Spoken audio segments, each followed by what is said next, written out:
Bismillahirrahmanirrahim. Assalamualaikum warahmatullahi wabarakatuh. Alhamdulillah, summa alhamdulillah, amma ba'du.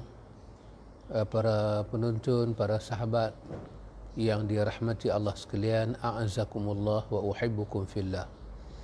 Alhamdulillah, summa alhamdulillah, dengan limpah kurnia rahmat daripada Allah Rabbul Alamin, kita menyambung bacaan kelas kita ini, ikhwan, Ihya Ramadan. Pada waktu ini kita sampai pada hadis yang ke-28. Hadis yang ke-28 di bawah tajuk kebaikan dan dosa. Anin Nawas bin Sam'an radhiyallahu anhu qala Sa'altu Rasulullah sallallahu alaihi wasallam 'anil birri wal ithmi faqala al birru husnul khuluqi wal ithmu ma haka fi sadrika wa karihta an yattali'a alaihi an-nasu. Rawahu Muslim. Dari Nawas bin Sam'an radhiyallahu anhu, dia berkata, aku bertanya kepada Rasulullah sallallahu alaihi wasallam tentang kebaikan dan dosa. Maka baginda sallallahu alaihi wasallam bersabda, kebaikan itu adalah budi pekerti yang baik, sedangkan dosa adalah apa yang engkau merasa bimbang di dalam hati, di dalam dada, dan engkau tidak suka kalau hal itu diketahui orang lain. Ini dalam riwayat Muslim. Ikhwatul iman, Allah Ta'ala yang maha mengetahui segala-galanya. Ini hadis adalah petunjuk daripada Nabi untuk kita jadikan bimbingan dalam meneroka saki-baki kehidupan kita ini, untuk balik bertemu Allah Jalla wa'ala. Nabi terang dua benda. Satu, Nabi terang al-bir. Satu, Nabi terang al-ithm. Al-bir bermakna kebaikan. Al-ismu bermakna dosa. Cuba antum tengok apa yang Nabi jelaskan. Al-bir, bir, kebaikan, bir. Kalau kita nak adun, kita nak olah dari segi bahasa, ada ayat dalam Al-Quran menyebut zaharal fasadu fil barri wal bahr. Fil barri wal bahr. Dan ada ayat menyebut wa ta'awanu 'alal birri wat taqwa wa la ta'awanu 'alal itsmi wal 'udwan. Al-bir, kebaikan. Zaharal fasadu fil barri, barri, birru, barri. Kalau zaharal fasadu fil barri bermakna kerosakan itu di atas barri, permukaan bumi. Antum boleh bayang permukaan bumi ini seluas mana, ikhwan? Setiap jengkai daripada bumi ini akan ditimpa kerosakan. Bumi ini luas mana, ikhwan? Satu orang tu berjalan daripada satu point, dia berjalan sampai mana dia pergi, kita kata dia telah round dunia. Itu yang takat dia round, peta buat ujung dunia. Al-bir, bar, yang terhampak ni, bumi yang terhampak, luas dia. Maka albir, kebaikan. Artinya kebaikan ini, ikhwan, luas dia, banyak dia, sebanyak mana bumi yang terhampak. Albirru, sahabat bertanya tentang suatu kebaikan. Kebaikan itu bukanlah sesuatu yang sempit, sesuatu yang sangat luas. Pasal itu bila Nabi jawab, jawapan Nabi itu dia memang sinonim dengan apa yang ditanya. Kata Nawas bin Sam'an, sa'altu Rasulullah 'anil birri wal ithm. Aku tanya dekat Nabi tentang al-bir dan al-ithm, tentang kebaikan dan dosa. Apa Nabi jawab kebaikan? Nabi kata al-birru, kebaikan itu, Nabi kata husnul khuluq. Ada tengok jawapan Nabi. Kalau kata kebaikan itu bercakap baik, kebaikan itu bersedekah, dia agak terhad. Tapi Nabi jawab, kebaikan itu adalah husnul khuluq. Husnul khuluq. Khuluq. Khuluq baca dengan dhammah kha, khuluq. Dia merujuk kepada apa? Rupanya kebaikan itu Nabi kata adalah, kita kata perangai kita, tingkah laku kita, budi pekerti kita yang elok, Nabi kata. Inilah ikhwan satu perkara yang tak dapat kita nak hadkan limit dia, budi pekerti, kerana dia boleh berubah. Kebaikan itu seluas hamparan bumi, sangat luas kebaikan ini. Pasal itu ada kena-mengena dengan hadis yang di bawah, di antara makna kebaikan itu. Cuba tu tengok hadis yang di bawah tu, hadis yang ke-29, iaitu di bawah tajuk bermanis muka. An Abi Dzarrin radhiyallahu anhu qala li Rasulullah sallallahu alaihi wasallam la tahqiranna minal ma'rufi syai'a walau an talqa akhaka biwajhin taliq, rawahu Muslim. Dari Abu Dzar radhiyallahu anhu, dia kata bahawa Rasulullah sallallahu alaihi wasallam pernah bersabda kepadanya, Rasulullah pernah bersabda kepadaku, janganlah sesekali kamu meremehkan sesuatu perbuatan baik walaupun hanya menyambut saudaramu dengan muka yang manis, artinya senyum. Itu kebaikan. Pasal apa ikhwan? Itu adalah min husnil khuluq, daripada budi pekerti, akhlak yang baik.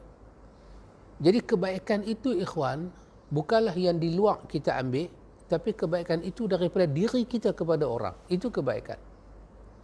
Kalau kita bercakap, kalau kita berkata, bertutur, kita memberi sesuatu pada orang, semuanya yang kelat, semuanya yang pahit, itu bermakna kita tidak ada kebaikan. Walaupun di luar sana ada banyak kebaikan, tapi diri kita tak ada kebaikan. Kebaikan, Nabi kata, kebaikan itu husnul khuluq. Kita memiliki keindahan, keelokan, kebaikan khuluq. Khuluq ni apa dia? Kepribadian diri kita, syakhsiyah diri kita. Kita memiliki adab diri kita. Apa yang kita nak bagi pada orang, apa yang kita nak buat pada orang, apa yang kita nak luah pada orang, kesemuanya Nabi kata pastikan dia baik. Elok-elok. Macam mana kita mengharap daripada orang, macam itulah orang mengharap daripada kita. Kita berketerampilan, kita jumpa orang, kita senyum. Nabi kita, satu orang tu senyum kat kita, janganlah kamu pandang itu kecil. La tahqiranna syai'an minal ma'ruf. La tahqiranna minal ma'rufi syai'a. Janganlah kamu rasa remeh. Allah main tak ada kerja lain, duk renyih macam kerang busuk. Dah ikhwan. Kalau dia jumpa saudara dia, walau antalqa akhaka biwajhin taliq, dia jumpa saudara dia jumpa dengan wajah yang manis, Nabi kata sesungguhnya dia dalam kebaikan ma'ruf. Maka artinya ikhwan, kita adalah kelang yang membuat produk husnu, kebaikan, keindahan. Maka kalau keindahan itu kosong dalam jiwa kita, kita tak boleh bagi senyuman kalau dalam ni kosong. Maka kayakanlah diri kita dengan kebaikan, dengan tibul kalam, cakap baik. Dengan kita bawa lisan kita dengan apa dia? Dengan qawlan khairan, perkataan yang baik. Lepas itu jumpa Assalamualaikum, tanya khabar, orang kata mujammalah, bermanis mulut, apa khabar, keluarga macam mana, sihat ke, semua okey ke, Allah ni tinggal di mana. Kalau itu kita boleh buat, meskipun kita tak bagi duit ke orang, tak bagi sesuatu benda bersifat ramziah, hadiah ke cendera hati pada orang, tapi itu kita boleh buat, manis mulut dengan orang, bagi orang tengok muka kita tidak kelat. Nabi kata sesungguhnya kita telah pun berada dalam kebaikan. Pasal itu Nabi jawab husnul khuluq. Dia tak pakai model duit ringgit langsung ikhwan. Dia benar-benar daripada jiwa kita. Kalau kita, pasal itu antum tengok orang, kalau dia hormat orang tu, macam mana dia layan? Kalau dia tak hormat satu orang tu, macam mana dia layan? Maka Nabi nak kita layan manusia ni semua sama ikhwan. Husnul khuluq. Husnul khuluq. Bagi daripada dalam ni ada keindahan. Termasuk dalam membalas apa yang orang buat pada kita, melukakan hati dan perasaan. Apa kita nak balas? Kalau kita balas macam dia balas pada kita, dia kekosongan ayat yang baik-baik, yang indah-indah, kita pun kekosongan ayat yang baik-baik dan indah-indah, maka kita sama dengan dia. Husnul khuluq. Jadi akhlak baik ni ikhwan bukanlah dikatakan berjalan tunduk dah, tapi dia mempamerkan sesuatu daripada diri kita yang indah.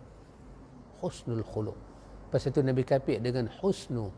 Hasan bermakna baik, indah, cantik. Kepribadian kita ni khuluq. Khuluq. Tingkah laku kita, gerak geri, bukan muka. Pasal tak baca dengan khalq. Khal merujuk kepada kita punya panca indera kita. Tapi khuluq, perwatakan kita. Walaupun muka kita buruk, tapi perwatakan kita boleh baik. Kita boleh senyum ke orang. Kita boleh manis muka ke orang. Ya, ramai orang muka elok. Muka elok. Orang kata muka dengan perangai tak masuk langsung. Muka cantik, elok. Tapi senyum punyalah, ya Allah, mahal. Seolah-olah kalau dia senyum, saham dia masuk di bursa saham tu berkhudum jatuh dandan. Punya mahal, punya tak boleh senyum ke orang. Tapi cuba bayang kalau kawan tu mempunyai rupa parahnya elok dan akhlak dia elok, ikhwan, dia mulia di sisi Allah. Dan cuba bayang pula ikhwan, satu orang yang rupa parah tak elok, akhlak pun tak elok. Allah, betapa rugi dunia dan akhirat. Maka sangat jawapannya sangat indah, jawapannya sangat adil daripada Nabi, sangat ideal bila Nabi jawab al-birru husnul khuluq. Jadi orang yang tak ada duit nak bersedekah boleh tak buat baik? Boleh. Orang miskin boleh tak buat baik? Boleh. Orang kaya boleh tak buat baik? Boleh. Dia boleh buat baik dengan harta dia, dia boleh infak harta dia, wakaf ke apa. Tapi yang miskin ni tak ada duit, sekupang tak ada dalam poket. Boleh tak buat baik? Boleh. Kerana kebaikan itu seluas hamparan bumi. Pasal itu dikatakan albir. Maka macam mana? Nabi kata husnul khuluq. Melibatkan bicara kita, pertuturan kita, kita ra'i orang. Pasal itu akhlak ni ikhwan, perkataan kita akhlak. Akhlak dia tak boleh pakai jalan one way, dia kena two way. Kalau akhlak one way, kita rosak. Kita senyum, orang tak senyum. Kita tegur, dia tak menyapa kita. Kita salam, dia tak jawab. Lama-lama kita kenal lagu tu, kita akan frust. So akhlak dia kena one way, dia kena two way. Kita memberi, orang menyambut. Orang memberi, kita menyambut. Pasal itu orang Melayu kata, kita berbudi, orang berbahasa. Kita memberi, orang merasa. Janganlah kita memberi, orang buang tong sampah. Orang pula bagi, kita buangkan tempat lain. Kita tak rasa langsung. Tak boleh. Maka itulah jawapan yang sangat bermanfaat, ikhwan. So kalau kita jadi ustaznya boleh senyum ke orang, melawak dengan orang, bersama dengan orang. Bukan bila kita jadi makam tuan guru ni, sampai kita tak boleh senyum ke orang, kena suar tangan orang berbaris, cium tangan kita. Tak cukup cium tangan, cium kaki. Itu bukan akhlak. Walaupun katanya tuan guru itu dalam proses nak membentuk akhlak orang. Bagaimana mungkin kita membentuk akhlak orang kalau kita dah sangkut berakhlak? Maka akhlak itu bukan sahaja ada pada kita simpan janggut, kita pakai kepiah, kita letak selendang di badan kita. Tapi senyuman kita, cara kita pandang orang. Bukan dengan pandang yang ada suatu sahmun min sihamil iblis. Sahmun apa dia? Suatu anak panah yang beracun, yang bila kita pandang orang, orang tu terkena ain. Itu bukan akhlak, itu kedengkian. Cara kita pandang orang, mata tu mengisyaratkan kita pandang lekeh ke dia. Tengok dia atas bawah. Seolah-olah kita ni pada makam dan posisi paling suci. Kalau kita senyum pada orang, orang tak senyum pada kita, kemudian kita balas balik dengan suatu tindakan yang kasar, itu bukan akhlak.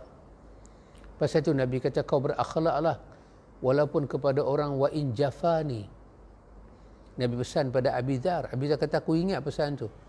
Nabi kata, berhubunglah dengan orang walaupun jafani, dia menjauhi aku, walaupun dia buat tak elok pada aku.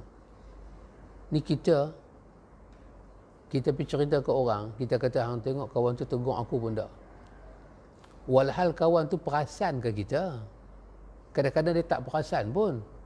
Kita tak ambil tahu dah benda tu. Yang kita ambil tahu, dia tak tegur kita. Dia tak tegur kita tu jadi isu. Jadi isu. Keuzuran kawan tu tak tegur pasal apa? Kalau kita berada di shopping komplek, orang begitu banyak.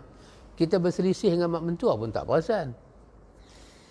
Pasal tu banyak orang, dia bawa markah baru, terselisih dengan bini dia di shopping komplek, dia tak perasan. Tak perasan. Pasal apa? Orang begitu banyak. Balik-balik bini tanya, abang pergi mana tadi? Dia pergi kuliah. Pergi kuliah? Abang pergi kuliah dengan siapa? Pergi dengan kawan. Kawan mana abang? Kawan abang pakai tudung. Syok lah, kena lah. Tak perasan. Memang kita tak perasan.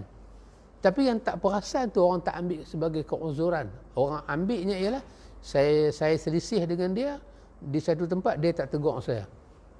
Itu menunjukkan kita tidak ada husnul khuluq. Pandangan kita tu pandangan beracun. Pandangan kita tu penuh dengan su'uzan, buruk sangka. Sedangkan Quran kata ijtanibu katsiran minadh-dhann. Jauhilah kebanyakan daripada buruk sangka. Kerana buruk sangka ini semuanya aktsabul hadis. Seburuk-buruk perkataan akan lahir. Jadi alhamdulillah ikhwan, bila Nabi jawab husnul khuluq, itu adalah jawapan yang tepat. Lepas tu Nawas bin Sam'an tanya dekat Nabi tentang apa makna al-ism. Apa makna dosa? Dia tanya kat Nabi, apakah makna dosa? Nabi jawab kat dia. Nabi kata dosa itu adalah mahaka fi sadrika. Mahaka fi sadrika, apa yang terkurung, apa yang ada dalam dada engkau, ini Masya Allah ikhwan, jawapannya sangat dahsyat. Kita pun tahu ikhwan, semuanya kita kata dalam hati, tapi orang tua-tua, apa yang dia terasa dalam hati, kalau antum perasanlah perkataan orang tua-tua, dah tak ada dah orang tua-tua, semua tinggal orang muda. Orang tua-tua yang sekarang ni katalah umur dia 60 ke 70, dia kalau zaman dia marah anak-anak cucu dia dulu, dia kata apa? Dia kata aku semak perut dengan apa? Sakit dada aku dengan apa? Sesuatu yang ada dalam hati itu dipindahkan kepada makna kata ketak dada. Ya betul ikhwan. Nabi sebut dalam riwayat ini, Nabi kata dosa itu mahaka fi sadrik. Apa yang buat dada kau rasa nak napas tak lepas, semput. Dada betul. Yang tanggung beban adalah dada manusia. Di sini ada paru-paru, di sini ada kita punya jantung, ada darah kita, ada kehidupan kita di dada kita. Dada kita. Apa yang kita kata dada kita napas tak lepas, semput dada. Dan betul ikhwan, Nabi kata wa karihta an yattali'a alaihi nas. Kita cukup takut kalau orang tahu yang kita buat tu. Nabi kita ketahuilah dia dosa. Benda tu kita dah buat. Lepas tu kita dah buat, kita takut orang tahu. Kita duk pendam perasaan takut orang tahu tu sampai kita dapat lagi satu penyakit. Apa dia? Dia serang dada kita. Sampai ke dada kita dia serang. Takut. Maknanya apa yang kita buat? Kalau kita buat baik, takkan kita takut orang tahu? Orang-orang muqarrabin, dikatakan ahlul muqarrabin, mereka kalau buat baik, mereka takut orang tahu. Bukan kata dengan takut sampai ketak dada, mereka sedih orang tahu. Sebab mereka takut mereka jadi riak, jadi sum'ah. Mereka takut amal mereka terbatal. Tapi yang ni tak. Yang ni dia takut orang tahu. Takut sangat orang tahu. Sampai mana? Tangkap dada. Nabi kita ketahuilah itu dosa. Allahu Akbar ikhwan. Kerana tu ikhwan, bila kita lihat kepada petunjuk-petunjuk Nabi kita Muhammad ini ikhwan, Allahu Akbar, kita dapat melihat sesuatu yang sangat indah. Kita dapat melihat sesuatu yang sangat akbar. Petunjuk Nabi, perjalanan Nabi. Tak ada ikhwan lebih akbar daripada perkara ini. Sampai macam mana kenai dosa, macam mana kita kenai kebaikan, semua Nabi ajak. Maka pasal itu dikatakan sunnah ini, sunnahnya sahihah ini, dia orang kata kal mir'ah. Kal mir'ah. Dia seperti mana cermin. Like mirror. Kita duduk depan cermin, kita boleh nampak diri kita. Ya, tapi cuma masalah kita ni ikhwan, siapa pun kita duduk depan cermin, kita akan nampak kita ni elok. Tapi cuba orang tengok kita. Nampaklah tik lalat macam mana, ketua macam mana, tak mana tanda, tak mana tak tanda, tak mana korang make up, tak mana lebih make up. Bagi orang yang make up, dia rasa elok lah. Orang tengok dia, orang kata apa make up metara ni, tapi dia tu dia nampak okey lah. Maka sunnah ni dia datang buat kita suluh muka kita. Kita pencinta kebaikan, kita pencinta kebaikan. Maka ini makna kebaikan. Memberi, pasal itu dalam kebaikan memberi. Jangan sakiti hati orang yang diberi. Jangan mengungkit-ungkit. Jangan bercerita pada orang. Memberi itu baik, tapi kalau kita menyakiti hati orang lain, dia akan jadi dosa. Dia akan jadi daripada al-birru, dia bertukar jadi al-ismu. Kawan yang kita beri itu disakiti. Di belakang kita tak cakap, di depan tak cakap, di belakang kita cakap. Saya tolong si fulan, saya bagi si fulan, tapi saya minta tolong sikit kat dia pun dia tak mau tolong saya. Wahai, saya dah lungguk kat dia banyak. Memang masa kita bagi itu, dia jadi kebaikan. Tapi hari kita menyebut di belakang dia. Dan bayangkan kalau dia dengar ucapan kita tu, dia rasa sedih. Maka kita yang buat itu bertukar al-birru menjadi al-ismu.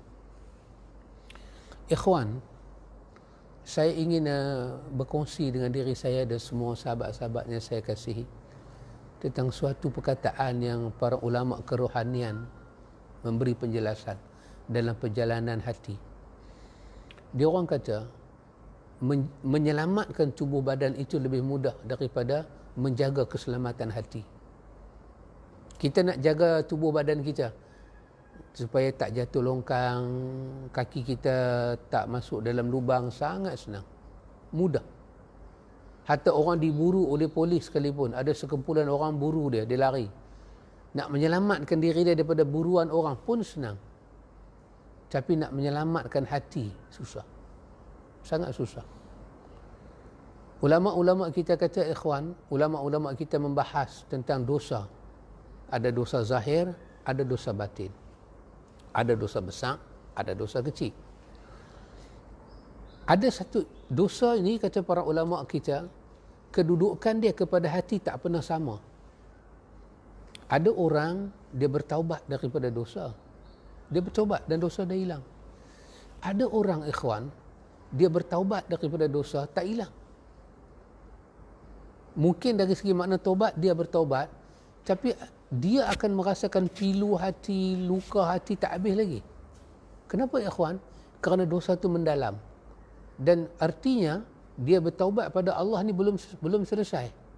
Dosa yang bahagian macam ni, kebanyakannya berkaitan dengan orang lain. Yang Nawawi guna perkataan dengan hukukul adami. Dia mesti ada kaitan dengan hak anak Adam yang lain. Dia zalim kawan tu kah, dia tipu kawan tu kah, dia inayah kawan tu kah. Makin teruk dia inayah kawan tu, dia bertaubat pada Allah, dia tak selesai dengan kawan tu, makin dia tak dapat sakinah, kedamaian. Patut istighfar, baca Quran, kita puasa Ramadan, kita dapat kedamaian. Tapi dia tak dapat. Kenapa dia tak dapat, ikhwan? Mungkin dosa yang dia buat itu dosa berkaitan dengan ambil hak orang, dia menginayai orang, dia menyusahkan orang. Maka ulama-ulama kita, ikhwan, ketika mereka membahas perjalanan jiwa ni, ada beberapa perkara yang disebut dalam perbahasan mereka. Satu, kita kalau kita buat dosa, kita jangan jadi orang yang bila buat dosa, kita dengan Allah kita buat dosa, maka Allah tutup dosa kita. Kita pula pergi jadi orang yang membuka dosa kita di depan orang yang lain. Kita pergi cerita pada orang. Siapa pun tak tahu dosa tu. Kita dengan Allah, kita pergi cerita. Kita sangka dengan kita cerita pada orang itu, kita selalu kata, niat saya baik. Tetapi tidak ada kebaikan dalam menceritakan dosa pada orang. Tak ada.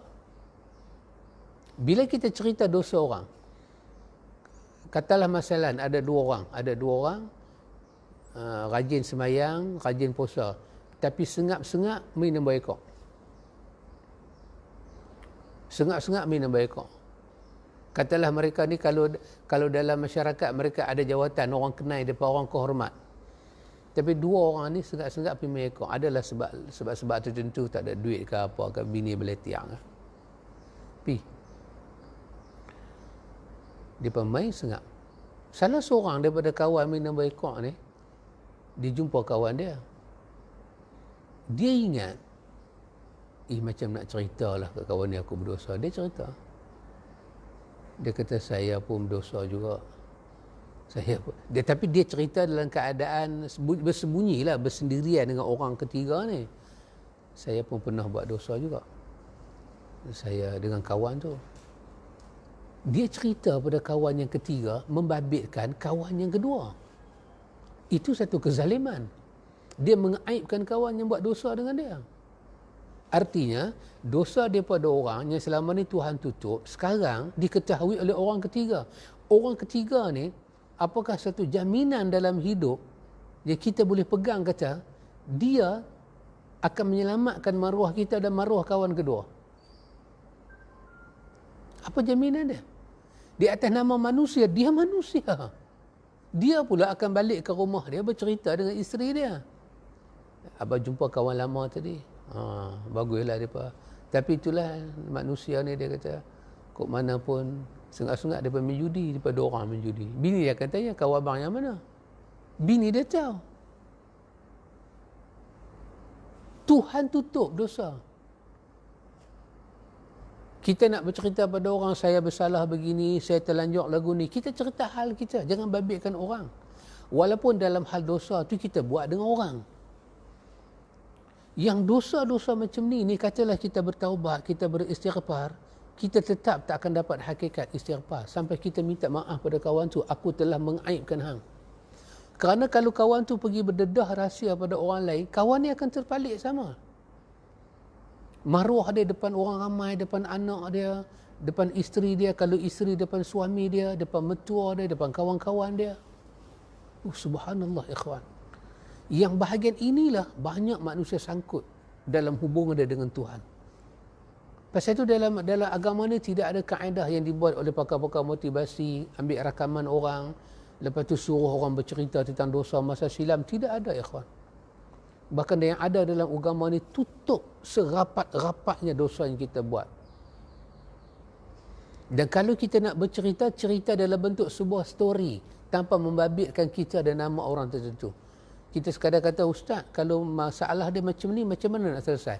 Walaupun masalah tu masalah kita, tak perlu kita habang, ustaz saya macam ni, saya buat kat laki lagu ni, ustaz saya lagu ni, saya ada pengalaman lagu ni ustaz, macam mana? Dan nak cari ustaznya amanah zaman hari ni mana ada ikhwan. Makin kita dapat story tentang aib orang, makin ceramah kita melambung naik. Dan kita cari makan dengan aib orang dalam ceramah kita. Semua ni dosa ikhwan. Walaupun kita kata nak ambil i'tibar boleh diadun dalam wajahnya lain. Kalau orang datang kepada saya cerita A to Z, saya nak buat i'tibar sangat-sangat. Tak perlu saya kata, tuan-tuan saya nak cerita ada orang baru ni jumpa saya. Tak perlu. Tak perlu. Cukup saya buat satu i'tibar. Kita hidup dalam masyarakat, kita tak perlu zalim orang. Cukup sekadar bercakap dengan lagu tu. Tak payah kita nak A, B, C. Ya Allah, satu masa nanti Tuhan akan buat aib kita. Pasal itu ikhwan, dosa-dosa yang sangat khafiyah ni, tersembunyi, sangat dahsyat. Dia lebih banyak daripada dosa-dosa yang kita nampak dengan mata. Kadang-kadang kita dengar cerita tentang orang yang mata kita tak tengok, kita tak pernah merasa. Katalah kita tengok si fulan, kita rasa dia baik, tapi cerita kita dengar dia buruk. Apa Nabi sebut dalam riwayat Muslim? Nabi kata, kafa bil mar'i kadhiban ay yuhadditha bi kulli ma sami'a. Nabi kata satu orang itu cukuplah dikatakan terlibat dengan dosa bohong kalau dia menyampaikan, dia bercakap apa yang dia dengar. Oh subhanallah ikhwan. Subhanallah. Yang tu berapa banyak orang percaya ikhwan. Kadang-kadang kawan putus dengan kawan kerana cerita. Betul tak betul dah jadi nombor 3, nombor 13. Hakikatnya dah percaya. Putus. Renggang. Pasal itu dalam ilmu perbahasan jiwa ni dia kata, lebih baik satu cerita tu betul, kita tak percaya, daripada cerita tu tak betul, tapi kita percaya. Kerana dia melibatkan buruk sangka, kita memandang kawan tu lebih hina daripada kita, dan itu adalah dosa ikhwan. Dia melibatkan jiwa kita tak selamat dengan Tuhan. Qalbin salim tu kita tak capai. Dan pasal itu ikhwan, antum tengok dalam sejarah kehidupan Nabi kita Muhammad, terang-terang kawan tu datang kepada Nabi, kata dekat Nabi, ya Rasulullah, saya berzina. Apa reaction Nabi ikhwan? Pasang telinga dengar, lepas tu golek kepala, tak sangkanya aku hang jadi macam ni. Ataupun Nabi kata, pergilah pada Abu Bakar kat Umar, pergi cerita kat dia. Apa Nabi punya action? Nabi kata, sudah aku tak mau dengar. Awak hang gila, hang minum arak, hang mabuk. Tak mau aku tak mau dengar. Dia kata saya zina. Dia kata aku tak mau dengar. Tapi kita ikhwan, kita tak ada telinga kita dengar. Inilah ikhwan yang menjadi suatu sebab kenapa Tuhan merampas banyak benda daripada kita. Kita tak dapat khusyuk, kita tak dapat khasyah, kita tak dapat khauf, kita tak dapat taqwa. Ini yang dikatakan dosa-dosa yang dia tak datang dalam wajah dosa, tapi hakikat dia merampas hubungan kita dengan Tuhan. Hafawat kita ini ataupun ghafalat kita ini, kelalaian kita dalam menjaga diri kita menerima maklumat dosa tentang orang. Pasal itu ulama-ulama silam, kalau orang bercerita kebaikan mereka pun depan mereka takut tak mau dengar. Pasal itu ulama salaf cerita, dia duduk habis kuliah, kata mungkin pergi makan lah kot anak-anak murid dia. Tiba-tiba anak murid dia kata, ya Allah Tuan Guru, semalam saya bermimpi Rasulullah. Dia dengar ada seronok. Mimpi Nabi, mimpi Nabi. Mimpi macam mana? Saya mimpi Nabi, saya dapat tengok wajah dia, saya dapat peluk dia, pegang dia. Tiba-tiba Rasulullah tunjuk pada saya. Rasulullah kata, Nuh, di sana tu ada seorang yang dia suka membela aku, maka dia daripada aku. Bila saya beralih-beralih tengok dalam mimpi tu, saya nampak muka Tuan Guru, yang Rasulullah kata tu Tuan Guru. Yang kata Syekh Salaf ni ikhwan, dia dengar cerita lagu tu, terus berubah muka dia. Apa dia kata kat anak murid dia? Dia kata, aku minta kau tutup mulut engkau, dan mulai hari ni kau jangan datang ke majlis aku. Kenapa ikhwan? Itu bukan cerita pasal orang, cerita pasal diri dia, yang kalau orang lain dengar, boleh orang sanjung dia pun dia anggap itu sebagai satu ghafalat dia, kelalaian dia. Nanti orang sanjung dia lebih daripada yang patut. Nanti orang puja dia. Antum boleh bayang kalau dia dengar orang cerita kat dia buruk orang. Allahu Akbar. Ulama-ulama salaf kata ikhwan, satu orang tu buat dosa, itu bukanlah sesuatu yang kita kata, dengar kata orang buat dosa kita nak terkejut. Dah, kita kena terkejut kalau ada orang buat dosa tak mau taubat, itu kena terkejut. Kalau ada orang buat dosa kemudian kita dapati dia bertaubat, bersyukurlah. Kita bersyukur pada Allah, alhamdulillah. Allah menjanji keampunan untuk dia.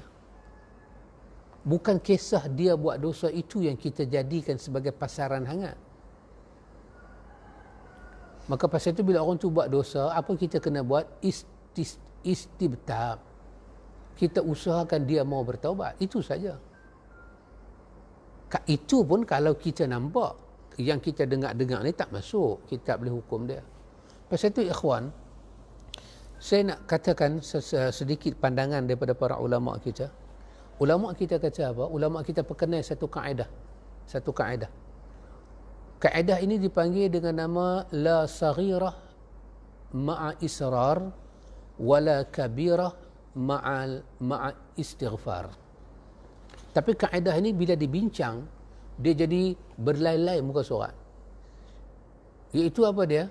Ulama kita kata, la saghirah, tidaklah satu perkara itu dianggap kecil, dianggap dosa kecil, ma'a israri, kalau dibuat berulang-ulang. Wala kabirah, dan tidak dianggap satu dosa itu besar, ma'a istighfari, kalau dia disusuli dengan istighfar. Satu kesalahan itu dikatakan kecil, tapi kita buat dalam keadaan israr dengan sad, israr, berulang. Dan masa berulang itu pula, kita terkena penyakit apa? Kita menganggap benda tu kecil. Kecil je. Begini, saya bagi contoh. Kita ada masjid ke, kita pergi mana-mana dewan, kita keluar. Kita nampak kasut kawan kita. Kita nak melawak lah dengan dia. Kita ambil sebelah kasut dia, kita pergi sembunyi. Ialah kita sembunyi kasut dia sebelah, bukan dia rugi apa-apa pun. Dia tu CEO Kelang. Dia punya allowance, dia punya bonus pun 3 tahun gaji. CEO. Dia beli kasut bata tu mai, tak ada rugi mana lah kalau kita curi pun. Tapi kita saja nak melawak dengan dia. Kita ambil sebelah kasut dia, kita pergi letak tempat lain. Lepas tu kita gelak. Dia keluar, dia tengok, kasut dia tak ada. Bila dia keluar kasut dia tak ada. Kalau otak dia ini aman daripada ingat apa-apa, okey. Tapi kaltalah dia teringat.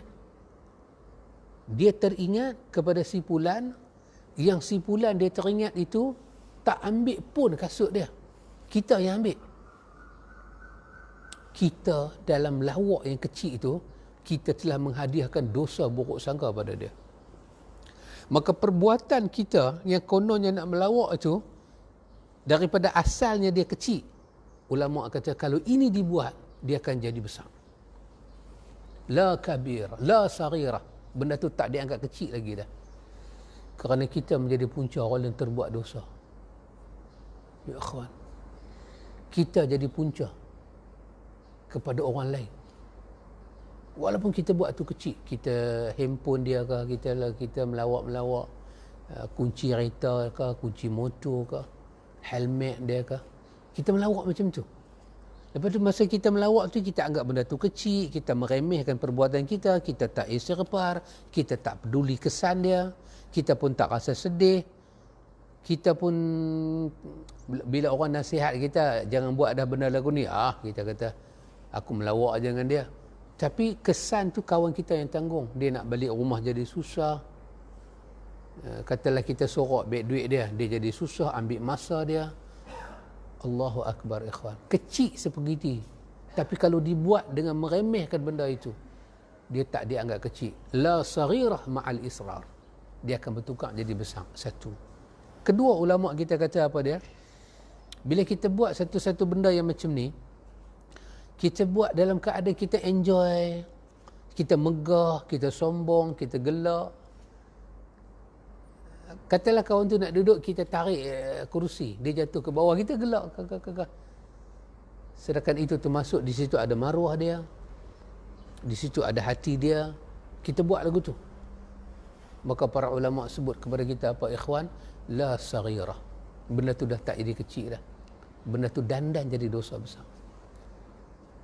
Yang ketiga, para ulama kita sebut apa dia? Allah Subhanahu wa taala, bila kita buat benda-benda lagu ni, katalah kita buat benda lagu ni, Allah tidak menentukan orang lain buat pada kita lagu tu. Selalu kita yang sembunyi kunci kereta dia. Selalu kita yang sembunyi, kita sorok kasut dia, kita melawak dengan dia. Bermakna kita ni ada orang yang nanti jadi kita punya mangsa lawak kita. Tapi selama kita buat lagu tu, Allah tak pernah tentukan ada orang lain pula buat ke kita lagu tu. Dan itu tiba-tiba menjadi suatu hujah kita pegang. Kalau aku buat ni salah, takkan Tuhan nak duduk diam. Kalau aku buat ni salah, takkan Tuhan biar aku buat lagi. Kita pegang itu sebagai hujah. Tuhan tak balas apa pun pada aku. Kalau itu mula ada dalam hati kita, la saghirah, ketahuilah yang kita buat itu telah dianggap tidak kecil lagi dah. Dia bertukar menjadi dosa besar dan itu mendatangkan murka Allah pada kita.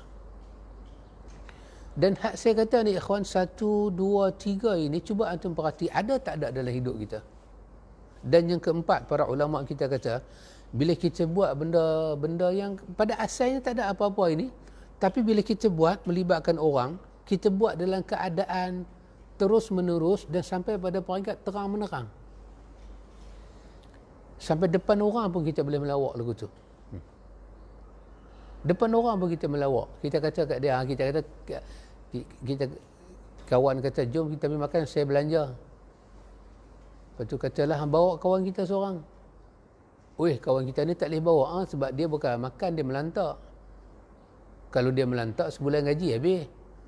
Kita kata lagu tu dalam keadaan terbuka, dan kata kita itu dalam keadaan terbuka, terang menerang, dan kita dah ulang. Kita dah ulang. Andai kata dia makan banyak sekalipun, kita tetap tak boleh kata apa, itu rezeki Tuhan bagi kat dia. Tapi bila kita buat perkara lagu tu, ulama kata apa pada kita? La saghirah. Benda tu bukan kecil lagi dah. Benda tu bertukar menjadi dosa besar. Dan kita wajib bertaubat. Dan yang kelima, para ulama kita kata, yang kelima ni agak bahaya sikit. Sekiranya yang buat itu adalah orang alim, dan itu menjadi contoh kepada orang lain. Dengan contoh satu orang alim, ingat orang alim bukan nama dia Halim, orang alim. Itu benda yang tak sama. Orang alim nama dia macam-macam. Dia orang alim, dia buat. Bila dia buat, anak murid dia ambil contoh, ustaz pun buat. Wahai yang dia buat tu salah. Quran salah, sunnah salah. Dan orang tu jadikan hujah. Ketahuilah ketika orang buat hujah kesalahan orang yang dosa, la saghirah. Benda tu dah tak jadi kecil dah. Benda tu bertukar menjadi besar. Ikhwan, inilah yang Quran kata, wa naktubu ma qaddamu wa atharahum. Allah Ta'ala kata wa naktubu, dan kami akan tulis, kata Allah, ma qaddamu, apa yang telah mereka buat, wa atharahum, dan apa yang berbekas daripada perbuatan mereka itu, semuanya kami, bukan kata perbuatan daripada kami tulis, bekas daripada perbuatan mereka kami tulis. Kerana itu ikhwan, kita mesti hati-hati. Kita ingat kaedah ini, kaedah yang ulama perkenal pada kita, la saghirah ma'al israri wala kabirah ma'a istighfari. Tidak dianggap satu dosa itu kecil kalau kita buat berulang-ulang. Buat berulang, lepas tu rasa gembira, meremehkan, buat cara terang-terang, lepas tu tak ada rasa bersalah dalam diri, lepas tu masa kita buat pula kita enjoy, kemudian kita berdalil pula, kalau aku buat ni salah, pasal apa Tuhan tak bertindak pada aku? Kesemuanya ini, kalau ada, ulama kita kata apa? Ketika itu perbuatan kita la saghirah, bukan kecil lagi dah. Tapi kata para ulama, wala kabirah ma'al istighfar. Dosa yang kita buat tidak pula dianggap besar kalau kita susuli dengan istighfar dan taubat. Besar mana pun, hatta syirik. Masa buat tu kita buat, terlupa Tuhan, lepas-lepas buat, astaghfirullahalazim. Dia merasa menyesal. Kita pun istighfar dan taubat. Maka sebesar mana dosa kita buat tidak dianggap besar. Kenapa? Lebur. Melainkan ikhwan, yang saya kata pada antum tadi, beberapa jenis dosa yang kita melibatkan orang. Tolonglah ikhwan, dalam hal taubat ni, dalam hal kita melihat kepada hadis Nawas bin Sam'an ini, Nabi memberi penjelasan apa makna kebaikan dan apa makna dosa. Cukuplah kita mengheret diri kita dalam dunia dosa. Kita jangan heret orang. Kita cukup. Kita berlemah dengan dosa. Dan andai kata kita buat dosa berpartner, cukuplah kita jangan heret partner kita dalam penceritaan. Biar yang terbongkar hanya rahsia kita. Makin kita tutup rahsia orang, makin Tuhan tutup dosa kita. Makin kita buka rahsia orang, makin Tuhan buka rahsia kita. Maka kerana itu ikhwan, lapisan kepada dosa ini sangat dalam, ikhwan. Dan jenis dosa pun tak sama. Ada dosa senang cuci, ada dosa susah cuci. Pasal itu kita pernah membaca riwayat para salaf, kehidupan para salaf. Bila orang datang kepada mereka, orang datang dan orang berkata, Tuan, kami buat dosa dan kami bertaubat, kenapa kami tak rasa tenang? Dia kata, ya, kerana taubat kamu belum selesai. Kenapa? Kerana mungkin dalam dosa kamu ini ada menyangkut hak orang lain, hukukul adami, hak anak Adamnya lain. Kamu zalim dia. Sebagai contoh, kita dah besar lagu ni, kita sembang dengan orang. Kata, Tuan, ini dah kita masuk Ramadan, dah nak kita menghampiri penghujung Ramadan. Tuan, berapa juzuk dah? Saja sembang-sembang. Berapa juzuk dah tuan baca? Kawan kata, saya minta maaf lah, saya ni sebenarnya tak boleh baca Quran. Oh, tak apa. Dekat mana yang boleh. Lepas tu kita sambung cerita. Kita kata, saya ni sebenarnya kalau ikutlah pendidikan saya,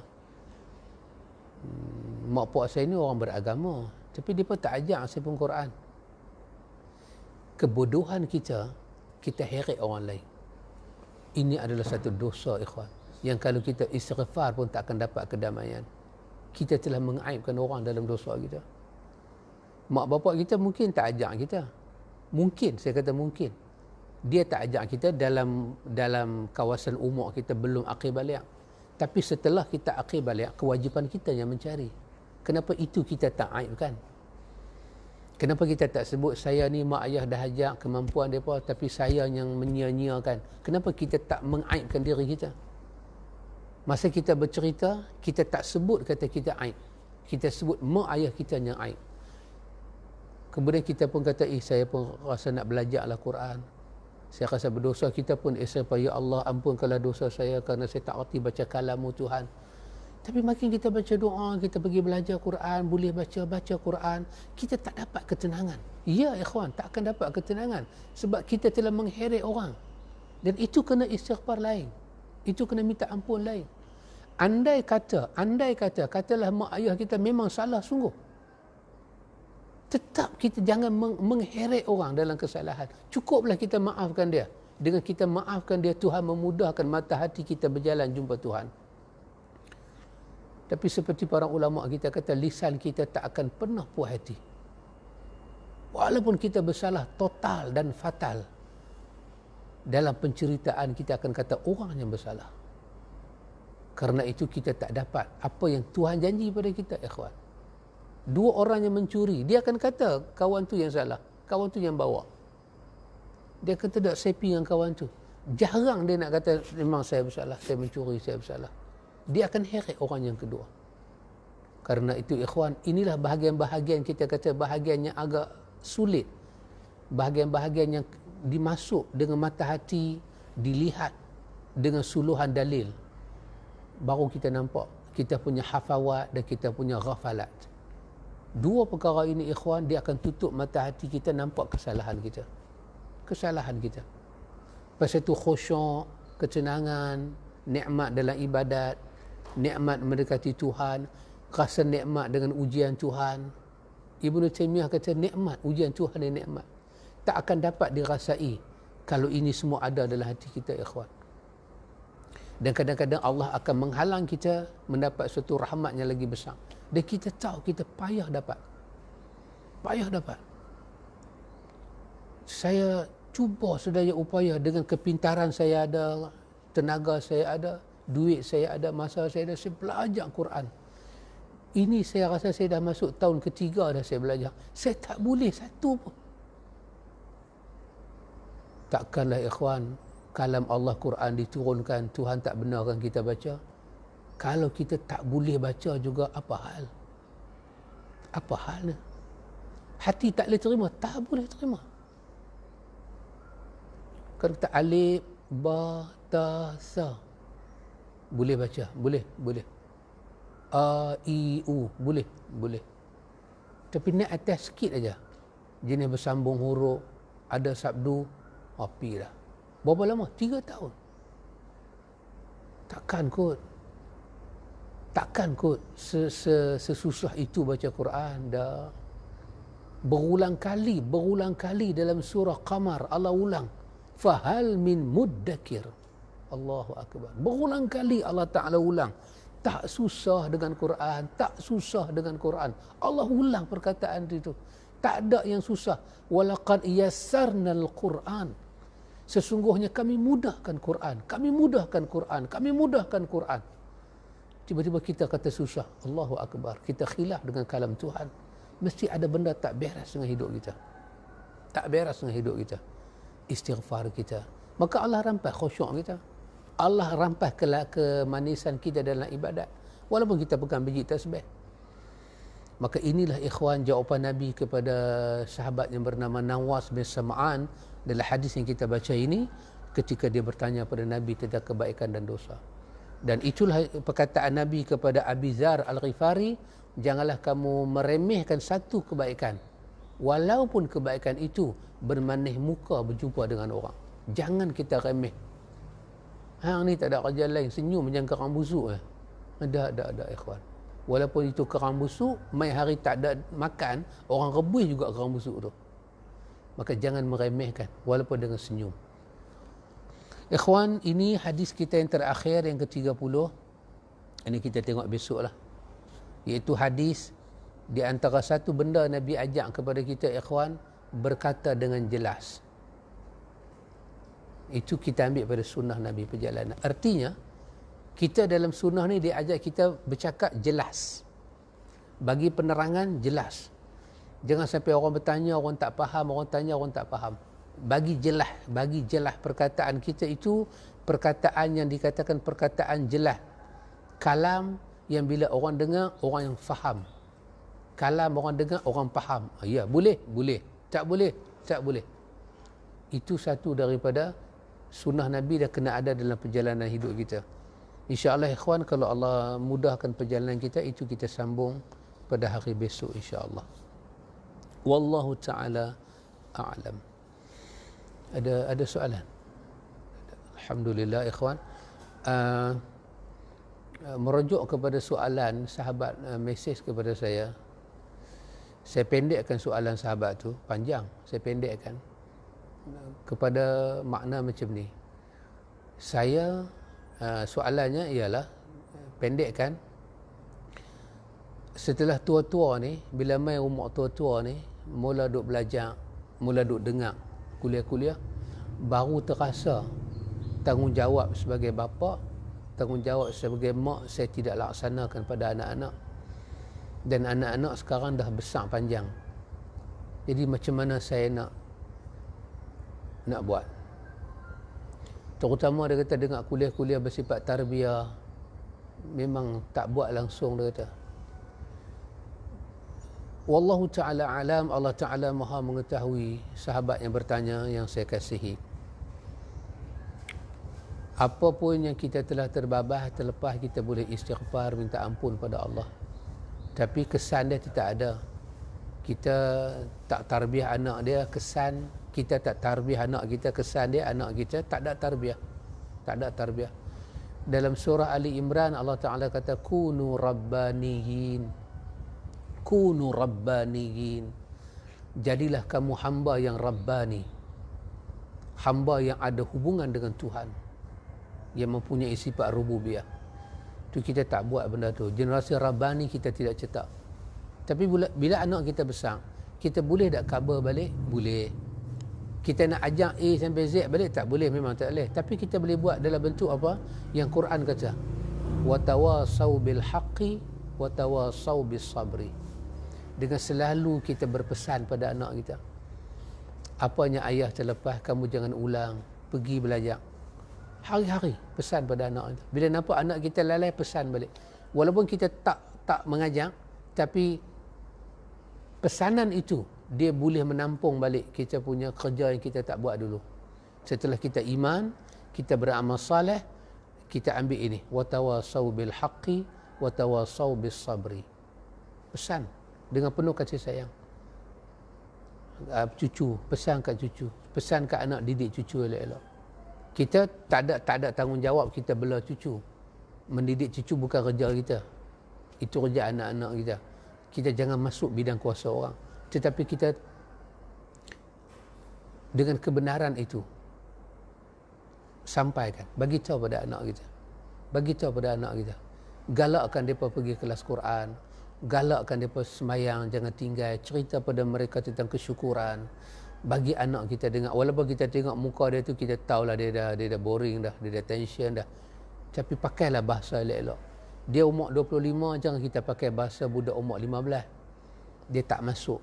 Kita hormat umur dia, kita hormat kehidupan dia, dan kita mengakui kelalaian kita. Kita memilih bahasa motivasi, bahasa bagi dia lihat kelebihan-kelebihan yang dia tercicir kelebihan itu. Itu kalau kita buat, mudah-mudahan dengan doa kita, istighfar kita, permohonan silap kita pada Allah, semua itu akan diterima oleh Allah dan Tuhan akan kira sebagai satu maghfirah dia kepada kita. Itu yang kita boleh buat. Itu satu.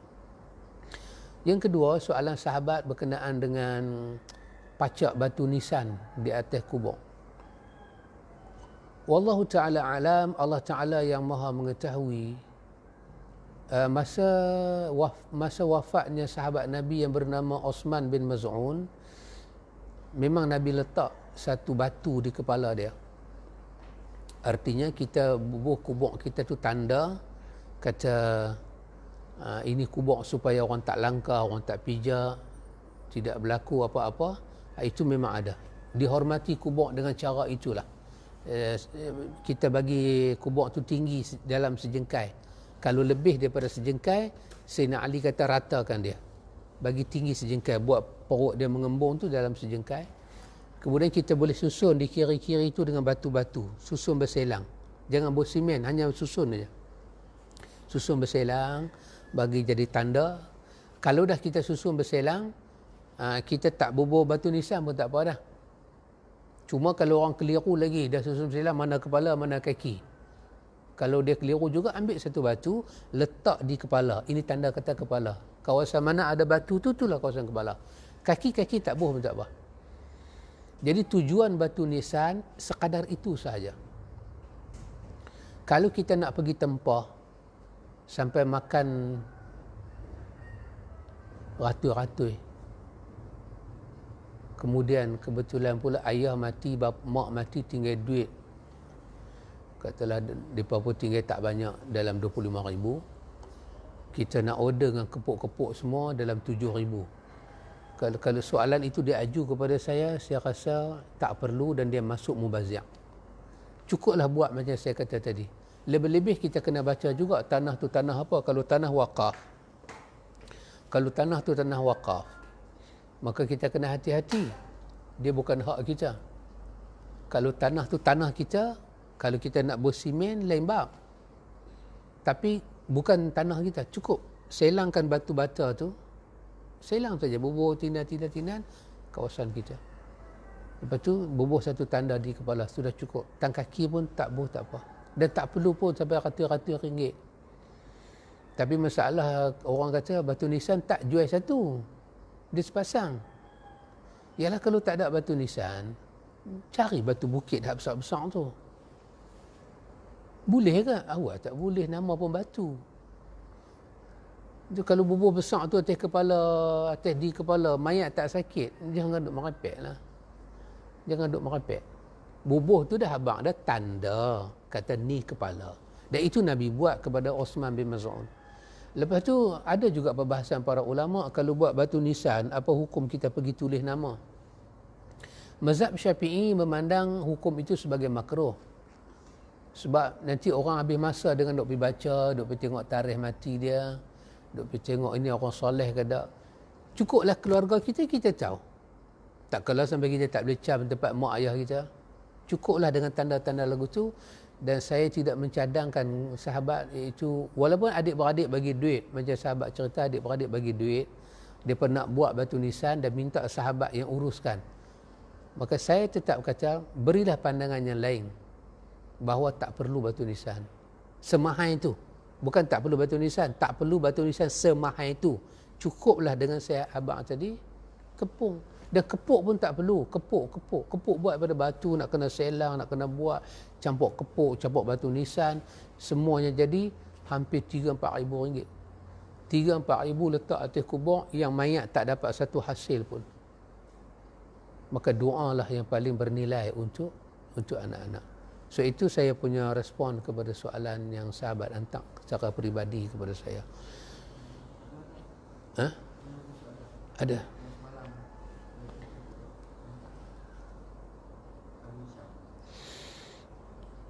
Ada soalan?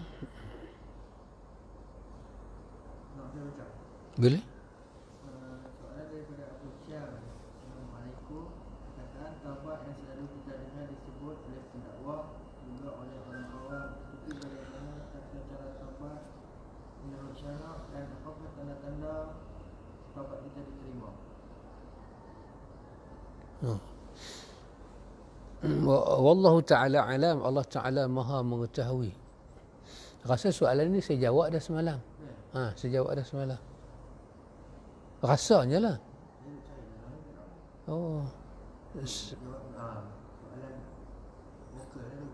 Saya rasa saya jawab dah soalan ni. Wallahu ta'ala alam. Tapi dah ditanya, kaedah ulama kata kullu soal jawab. Walaupun soalan itu berulang, tapi kullu soal jawab. Bila datang dalam bentuk soalan lagi, dia kena jawab. Wallahu ta'ala alam. Allah maha mengetahui. Pertama sekali, satu orang yang Allah Ta'ala terima taubat dia ni, pertama taubat dia menepati syarat-syarat Tuhan dalam Al-Quran, dalam surah At-Tahrim ada, dalam surah Ali Imran ada, Allah menyebut tentang taubat. Dalam surah An-Nisa pun ada, Allah menyebut tentang taubat. Bila dia penuh syarat tu, maka Allah terima. Yang kedua, ikhwan, orang yang Allah Ta'ala terima taubat dia ni, ini tidak ada hadis yang menyebut, saya hanya mengambil nukilan para ulama. Allah Ta'ala akan bagi pada dia satu rahmat kebatinan, iaitu lidah dia ni, dia suka mengulang ucapan istighfar di mana-mana pun, sama ada dalam bentuk astaghfirullah ataupun doa. Pasal itu dalam Quran Allah merangkamkan beberapa doa yang dibaca oleh orang yang merasakan diri mereka bersalah. Allah menyebut doa-doa seperti itu. Rabbana ighfir lana zunubana wa israfana fi amrina wa thabbit aqdamana. Doa-doa seperti ini Allah sebut. Bagaimana mereka memohon pada Allah supaya Allah bersihkan jiwa mereka. Rabbana ighfir lana, Tuhan ampunkanlah dosa kami. Rabbana ighfir lana zunubana, ampunkan dosa kami. Wa israfana fi amrina, kemelampauan kami dalam urusan hidup kami. Wa thabbit aqdamana, ya Allah kukuhkan, thabit aqdam, di atas musuh kami. Wansurna, dan bantulah kami, alal qaumil kafirin, di atas kaum yang kafir ini. Banyak doa-doanya Allah buka dalam Quran. Rabbana la tu'akhidna in nasina aw akhtana. Tuhan, tolonglah jangan dihukum kami di atas benda kami terlupa dan kami tak sengaja. Apabila Allah mengilhamkan kepada kita berulang-ulang dan kita rasa lazat nak berulang, maka itu adalah petanda kata taubat kita itu berada di pintu makbul. Dan itu paling penting, ikhwan, al-iqla', an-nadam, al-azmu dan al-iqla'. Menyesal, berazam tak mau buat lagi dan berhenti dandan. Dan semua itu diikat dengan perkataan ikhlas. Itulah petanda paling besar Allah Ta'ala terima taubat kita. Tak ada asar-asar yang lain tentang Abdullah bin Mas'ud. Dia menyebut tentang tanda-tanda orang yang bertaubat, tapi dia hilang dalam ingatan saya. Abdullah bin Mas'ud menyebut, tak silap saya, dalam 7 tanda orang yang bertaubat. Bila orang tu bertaubat, apa ciri-ciri dia kita boleh tengok. Bukan mu'tamad, itu bukan satu keputusan mu'tamad, dia juga mauquf, satu riwayat yang mauquf di atas lisan Abdullah bin Mas'ud. Cuma kita tengok itu sebagai satu i'tibar. Nanti saya akan cuba bagi tahu pelan-pelan nanti. Itu kita boleh tengok. Ikhwan, ada satu perkara yang penting dalam hubungan kita dengan Tuhan.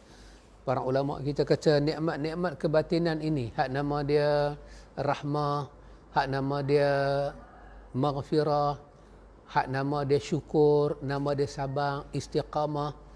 Kesemua ini dia kena ada. Kita buat apa pun, tapi ini dia adalah dipanggil perencah yang wajib ada. Dalam ibadat dia kena ada, dalam taubat dia kena ada, dalam hidup dia kena ada. Apa ikhwan? Rahmah, syukur, sabar, istiqamah, muhasabah. Ini ikhwan, benda ni dia perencah wajib. Satu orang bertaubat, kita mengharapkan lepas kita taubat Allah campak rahmah, kasih sayang Tuhan dekat kita. Satu orang bertaubat, kita minta Allah campak pada kita sabar. Oh, kena sabar ikhwan. Orang bertaubat, lepas tu kita minta Allah bagi kepada kita syukur. Allah bagi pada kita istiqamah. Allah bagi pada kita muhasabah. Ya betul ikhwan. Kalau ini Tuhan cabut daripada hati kita, perencah asas ni Allah cabut, kita pergi tak mana kita tak boleh duduk. Antum bayang kita pergi hospital, doktor ada, nurse ada, misi ada, attendant ada, ubat ada, ward pun ada, katil pun ada, tapi rahmah tak ada. Rahmah kasih sayang tak ada, sabar tak ada, syukur tak ada. Agak-agak hospital jadi apa?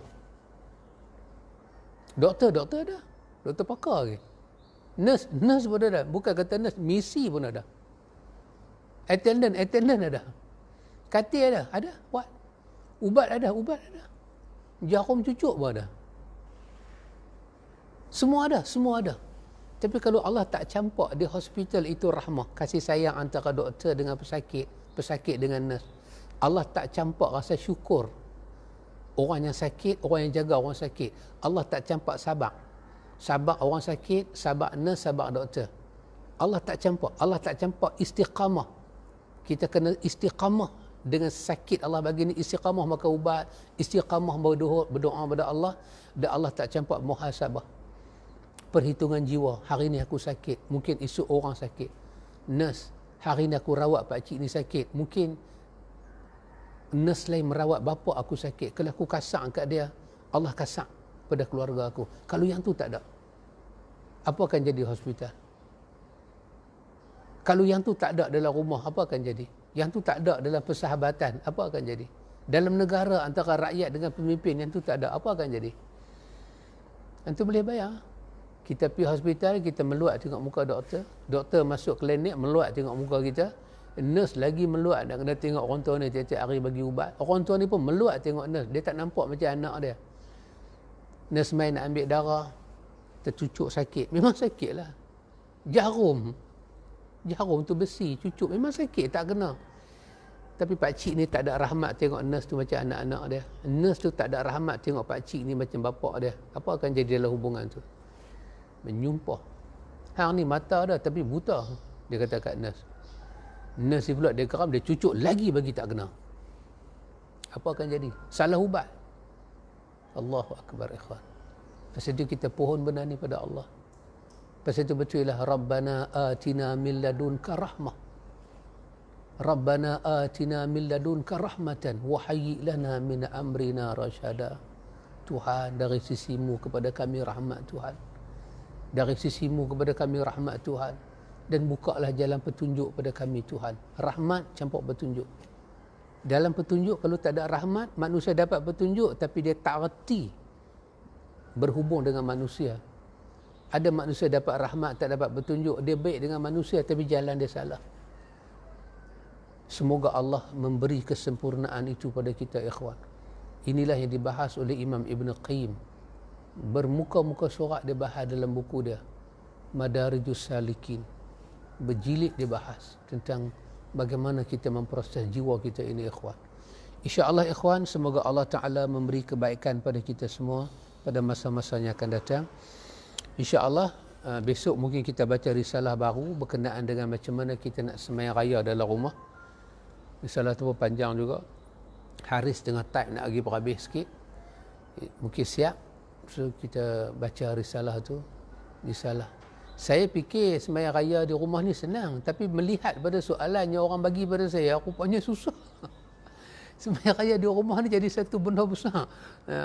Siapa nak jadi imam, siapa jadi makmum, nak azan lagu mana, nak kamat macam mana. Wow. Benda tu kecil tapi dia jadi, tak apa, saya tulis. Anak saya tolong buat. InsyaAllah kita baca, kita tengok cara sunnah Rasulullah. Sahabat tanya saya, Ustaz, nak takbir ni masa bila takbir raya? Takbir raya ni nak masa bila? Saya kata tunggu raya lah baru takbir. Kalau lah ni boleh juga takbir tapi masuk lokap lah. InsyaAllah ikhwan, kita cuba baca di atas petunjuk Nabi kita Muhammad sallallahu alaihi wasallam. Semoga Allah berkati kita semua. Hayakumullah, barakallahu fikum. Subhanakallahumma wa bihamdika asyhadu an la ilaha illa anta astaghfiruka wa atubu ilaik. Assalamualaikum warahmatullahi wabarakatuh.